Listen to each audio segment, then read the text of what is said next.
reshuffle itu bisa saja dilakukan oleh presiden kapanpun presiden mau. Tapi sepanjang tidak diumumkan oleh presiden, ya, tidak disampaikan langsung oleh presiden, karena yang berhak menyampaikan ini kan hanya presiden. Saat ini kan Kementerian Kesehatan mengeluarkan edaran untuk seluruh dinas kesehatan yang ada di Indonesia. Ini bentuk kewaspadaan.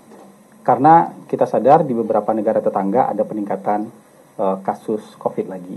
Di negara kita juga ditemukan beberapa kasus positif.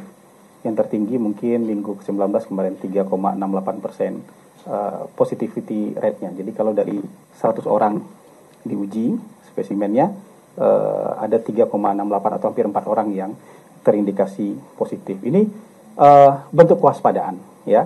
Jadi mungkin bisa mengingatkan kita kembali ke protokol hidup sehat yang pernah kita jalankan beberapa waktu lalu, tahun 2020 sampai tahun 2022, 2023. Misalnya kembali membiasakan mencuci tangan, ya, membiasakan diri kalau badan gak enak atau flu, kemudian menggunakan masker supaya tidak menulari orang lain. Belum tentu itu COVID, tapi ini lebih bentuk kewaspadaan. Dan membiasakan diri lagi kalau ada gejala-gejala gak enak badan, pusing, flu, sakit tenggorokan, periksakan diri ke dokter supaya nanti kita bisa deteksi ini bagaimana penyebarannya yang ada di negara kita. Bagaimanapun kalau sudah ada di negara tetangga peningkatan kasus, kita kan juga harus mulai waspada. Walaupun hari ini kita ngelihat semua masih berjalan baik, kita masih berjalan normal, ini lebih kepada meningkatkan kepedulian kita lagi soal membiasakan kembali hidup sehat, cuci tangan, ya, kemudian hidup bersih, hidup sehat, berolahraga, pola makan sehat. Kalau badan gak enak, pakai masker, kurangi interaksi dengan orang kalau badannya lagi gak enak, atau kalau betul-betul gak enak, periksakan diri ke rumah sakit atau ke dokter supaya bisa diketahui lebih lanjut. Jadi ini bukan buat nakut-nakutin, ya, ini bukan buat menakut-nakuti, tapi harus waspada wajib. Ya, karena kita sudah pernah melewati pengalaman seperti ini, maka waspada itu wajib gitu. Pak, ya. Isu reshuffle itu apa itu? Isu reshuffle, Pak. Ini sudah agak ada menteri-menteri yang saya siap berhentikan gitu. Kayaknya isu ini hangat terus ya, isunya hangat terus.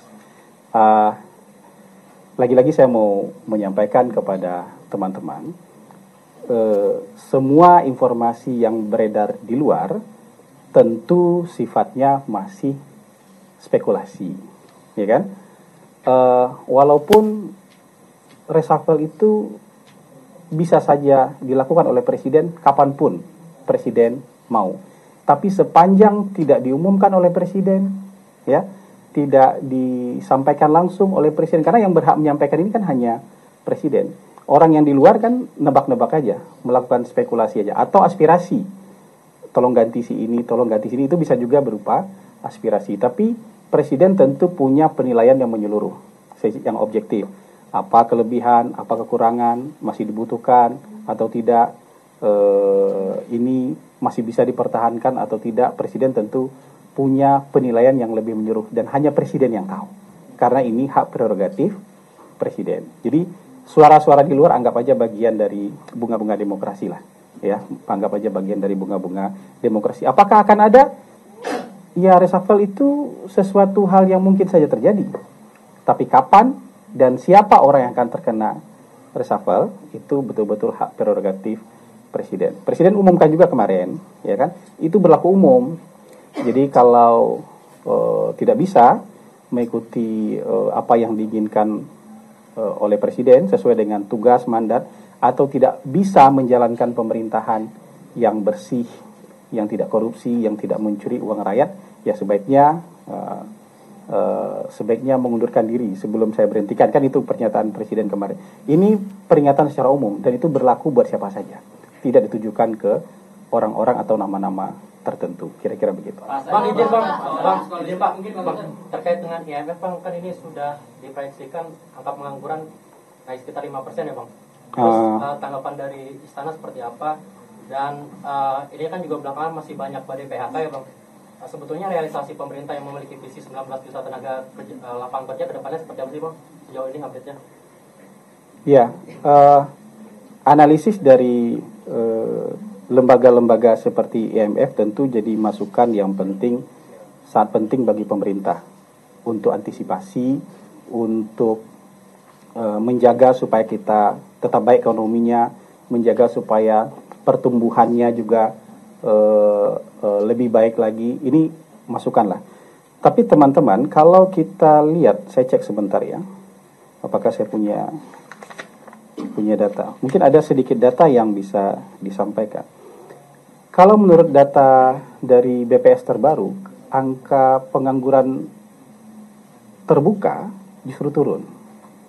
Ya, bulan ini, sampai bulan ini justru angka pengangguran terbuka itu turun dari 4,8 ke 4,7, 4,82 ke 4,76. Itu artinya angka pengangguran, orang-orang benar-benar nganggur ini, itu turun.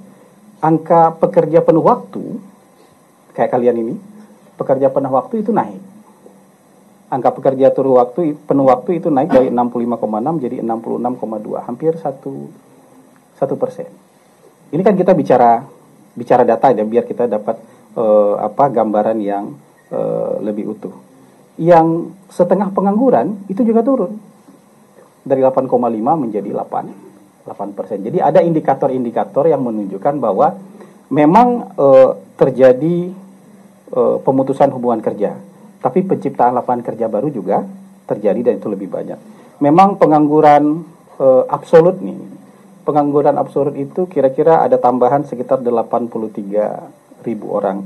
Tapi ini juga tidak hanya karena orang PHK, tapi juga naiknya orang-orang di usia angkatan kerja. Jumlah saya tiba-tiba dari anak sekolah, selesai sekolah, jadi angkatan kerja baru kan, belum dapat kerja. Jadi itu yang disebut dengan pengangguran absolut, jumlahnya bertambah 83.000 karena ada usia-usia yang masuk ke dalam usia kerja. Jadi sejauh ini, indikator-indikator yang seperti ini kita masih cukup baik dan masih cukup untuk membuat bangsa kita optimis. Dan ke depan tentu pemerintah akan mengeluarkan berbagai kebijakan-kebijakan. Kemarin juga sudah diumumkan stimulus, sehingga nanti perekonomian bisa jauh lebih bergerak lagi, sehingga ekonomi kita bisa lebih baik lagi. Ingat, pembangunan, kemajuan ekonomi negara kita juga harus ditaruh dalam konteks ekonomi global. Ya kan? Ada konflik, ada perang. Kemarin perang itu agak-agak mendekat ke kita. Pasti terganggu supply chain dunia. Ada perang tarif. Pasti terganggu tuh perdagangan dunia. Itu juga punya impact terhadap bangsa kita. Tapi di tengah-tengah istilah yang disebutkan orang sering itu ketidakpastian global jadi kata-kata mantra hari ini, kita masih tumbuh cukup baik. Kita masih tumbuh hampir 5%. Sementara negara-negara lain mungkin hanya 1-2% atau bahkan masih minus. Jadi kita punya amunisi lebih dari cukup untuk tetap optimis, ya. Belum bisa puas kita tentu, tapi kita punya amunisi yang lebih dari cukup untuk tetap optimis sebagai sebuah bangsa. Kira-kira kayak gitu.